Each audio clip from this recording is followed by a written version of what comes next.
It has marked one of the darkest chapters in human history. Auschwitz, etched into the collective memory of humanity, serves as a stark reminder of the Holocaust, a tragedy in which over 6 million Jews, alongside countless others, were systematically murdered by the Nazi regime during World War II. Auschwitz-Birkenau was the largest of the Nazi concentration and extermination camps.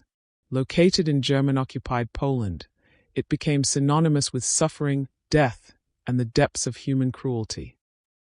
The history of Auschwitz. Auschwitz was established in 1940 as a labor camp for political prisoners. It soon expanded into a complex of 3 main camps: Auschwitz I, Auschwitz II-Birkenau, and Auschwitz II-Monowitz.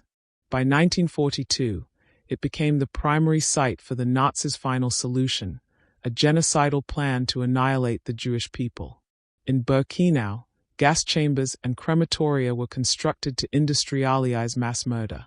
Prisoners arrived in cramped cattle cars, stripped of their belongings and their dignity. Families were torn apart in selection lines, with some sent immediately to their deaths and others condemned to forced labor under inhumane conditions. The victims and their stories.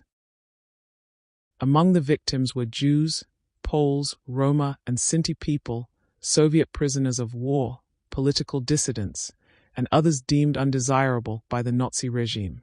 The stories of survival and loss from Auschwitz are harrowing. Survivors recount the daily brutality, the hunger, and the constant fear. Yet, amidst the horror, there were also moments of resistance, resilience, and humanity, acts of defiance that remind us of the strength of the human spirit. Auschwitz today. Today, Auschwitz-Birkenau stands as a museum and memorial. Its preserved barracks, watchtowers, and barbed wire fences bear silent witness to the atrocities committed. Over 2 million people visit each year, walking the same grounds where so many suffered and perished. The museum's mission is clear: to educate, to remember, and to ensure that such horrors are never repeated.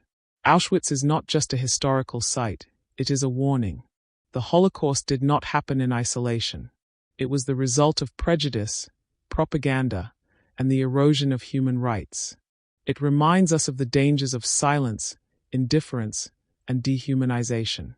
As we reflect on the legacy of Auschwitz, let us commit ourselves to fostering compassion, understanding, and justice in our own lives.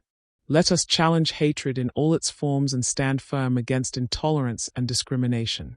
The victims of Auschwitz and the Holocaust cannot speak for themselves. It is our responsibility to be their voices, to carry their stories, and to honor their memories.